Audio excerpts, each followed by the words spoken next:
안녕하세요. 이 시간은 지난번에 예고해드린 대로 금리 인하에 관한 강의를 하려고 합니다. 지금부터 진행할 강의 내용은 제 지식과 경험을 바탕으로 말씀드리는 개인적인 견해입니다. 제 강의 내용에 동의를 하시든 반대를 하시든 편하게 들어주시고요. 여러분께서 필요한 부분만 참고하시면 좋겠습니다. 최근에 미국 연준 FED의 기준금리 인하가 초미의 관심사죠. 미국의 금리 인하가 한국의 금리 인하에도 영향을 줄 뿐만 아니라 전 세계 주식시장과 부동산 시장에도 영향을 주는 중요한 문제이기 때문입니다. 지난 몇 년간 한국과 미국의 금리가 어떻게 변해왔는지 먼저 자료를 볼까요? 지난 10년 동안 미국과 한국의 금리 변화는 상당히 다른 흐름을 보여주고 있죠. 미국은 금리가 뚝 떨어졌다가 다시 갑자기 확 올라온 그런 추세였고요.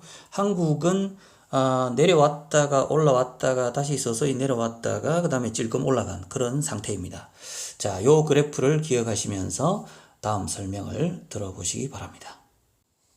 미국은 2008년 금융위기 때 거의 제로금리에 가깝게 금리를 확 낮추고 3조 달러 이상의 양적 완화를 시행해서 경기를 살려냈죠. 미국 경제가 살아나고 모든 지표가 호조세를 보이자 2017년, 2018년에는 9차례에 걸친 금리 인상을 하게 됩니다. 그것도 단기간에 갑작스럽게요. 한국은 미국과는 조금 다른 금리 흐름을 보였습니다.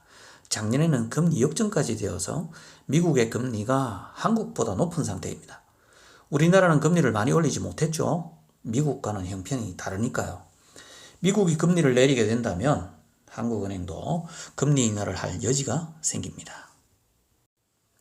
먼저 미국의 금리 인하 가능성부터 한번 생각해 볼까요?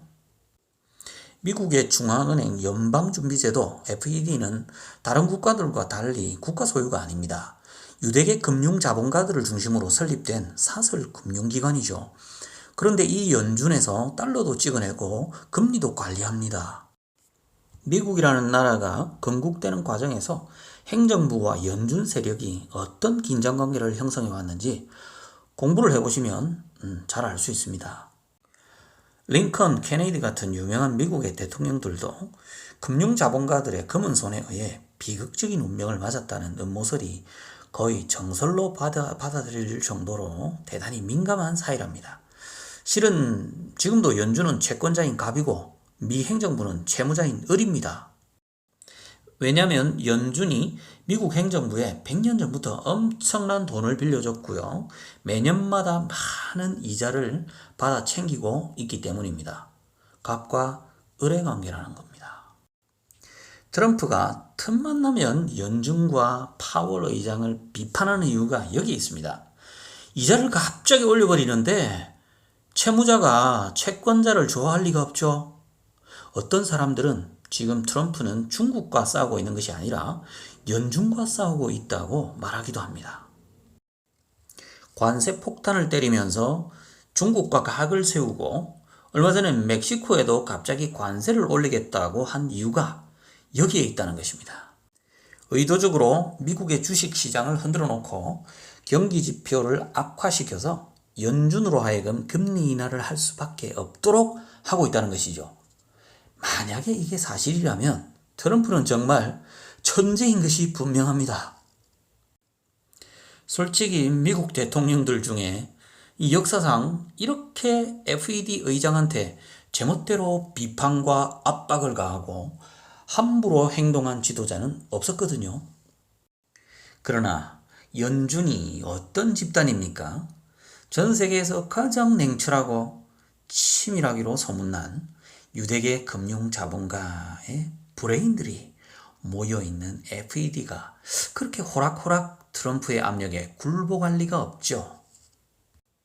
그래서 최근에는요, 연준의 금리 인하가 안 될 수도 있다고 주장하는 언론이나 전문가들도 있습니다.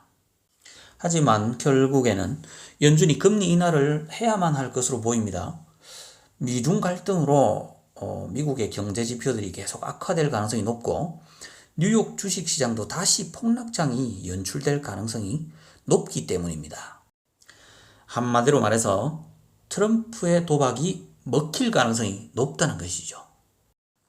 금리 인하가 되어야 미 행정부의 재정 부담을 줄일 수 있고 경기 부양 효과도 있어서 트럼프의 재선에 절대적으로 유리해지기 때문입니다. 금리 인하가 되면 미중 갈등도 새로운 국면에 접어들 것입니다. 만약 여기에 북미 간 대화까지 성과가 있을 경우엔 트럼프의 지지율이 제법 상승할 수도 있습니다. 자, 그럼 우리나라 금리 인하는 어떻게 될까요? 지난달 한국은행 금융통화위원회에서 금리 인하의 필요성에 대한 소수 의견이 나왔죠. 아마도 올해 하반기에는 미국을 따라서 한국도 금리 인하가 될 가능성이 높습니다. 가계, 기업, 자영업자 등의 이자 부담도 줄이면서 경기 확장에 활력을 불어넣기 위해서라도 반드시 필요하지 않겠습니까? 한국은행은 지난 2년간 미국의 금리 인상으로 인한 압박을 심하게 받았던 것 같습니다. 1.75포인트까지 올린 걸 보면 알 수 있죠. 유럽과 일본이 제로금리이고 중국은 2015년 1.5%로 금리를 내린 이후로 아직까지 유지하고 있거든요. 마음 같아서는 한국은행도 금리를 더 확 낮춘 상태에서 오랫동안 유지하고 싶었겠죠. 하지만 한국의 상황이 그렇지 않다는 거죠. 이 한국의 금융시장 규모나 이 개방성 때문에 어쩔 수 없는 조치였을 것입니다. 최근에 미국의 금리 인하 기대감, 유럽과 일본의 제로금리 유지를 하겠다는 천명, 중국의 금리 인하 가능성 등을 고려해 볼 때 한국의 금리 인하는 확률적으로 대단히 높아진 것이 사실입니다. 현재 한국의 경기 상황을 보면 금리도 낮추고 돈도 풀어야 하는 게 맞을 겁니다. 한국은행이 기준금리를 낮추고 시중에 통화량이 많아지면 또 인플레이션이 올 수도 있다면서 반대론을 펼치는 분들도 있습니다. 하지만 지금은 인플레이션보다는 디플레이션을 걱정해야 할 때죠. 지금 우리나라는 적극적인 양적 완화를 통해 의도적인 인플레이션이 필요한 시점입니다. 여러분, 특별히 최근에 디플레이션의 우려에 대한 그런 이야기가 많다는 것 알고 계시죠? 다음에 한번 이 인플레이션과 디플레이션에 관한 그런 내용도 한번 다루도록 하겠습니다. 금리 인하가 되면 돈이 돌면서 경기 회복에 분명히 긍정적인 기여를 할 것입니다. 특히 주식시장은 거래세 인하에 금리 인하까지 겹치면 상당한 호재가 될 수가 있습니다. 유동성 장세가 다시 올 수도 있다는 것이죠. 그런데 이 부동산 시장이 크게 살아날 가능성은 그리 커 보이지 않습니다.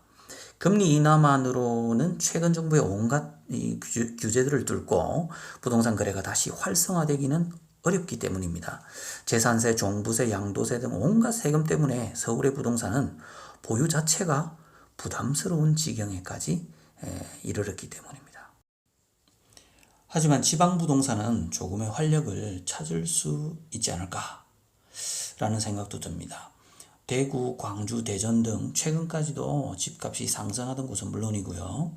부산, 울산, 경남처럼 집값이 하락하던 지역들은 바닥을 찍고 살아날 가능성이 있어 보입니다. 6월 12일에 한국은행 이주열 총재가 금리 인하의 필요성을 언급하는 발언을 했기 때문에 빠르면 7월에서 9월 사이에는 금리 인하가 되지 않을까. 요렇게 예상하는 견해가 많은데요. 저 역시 그런 판단입니다. 그동안 많이 움츠려 있었던 소비심리와 투자심리가 조금씩 살아날 것으로 기대가 됩니다. 주식이 오르면 소비심리는 확실히 살아날 겁니다. 이 암호화폐에 쏠렸던 관심이 다시 주식시장으로 돌아오겠죠. 이 주제는 다음에 따로 한번 다뤄드리겠습니다. 특히 내 집 마련의 시기를 저울질하던 실수요자분들은 이제 서서히 준비를 하셔야 할 것 같습니다. 부동산 가격이 많이 내려간 지금이 집장만 하기에는 아주 좋은 기회일 수도 있으니까요. 그러나 부동산 구매는 신중하셔야 합니다. 지역에 따라서는 오랫동안 침체를 이어갈 그런 지역들도 보이기 때문입니다. 미국과 한국의 금리 인하는 환율 하락을 불러올 가능성이 높습니다. 달러와 금은 반대 방향의 가격 흐름을 보인다고 제가 지난 강의에서 말씀을 드렸었죠. 그러므로 지금은 금이 달러보다는 더 나은 선택이 될 가능성이 높고 주식이 부동산보다는 더 나은 선택이 될 가능성이 높습니다. 금과 달러에 관한 제 최근 강의들이 많이 업로드 되어 있으니까요. 참고하시기 바랍니다.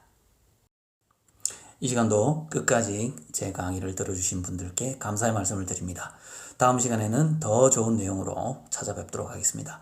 오늘 이 시간 강의가 마음에 드셨다면 좋아요와 구독 한번 눌러주시면 감사하겠습니다. 여러분 안녕히 계십시오.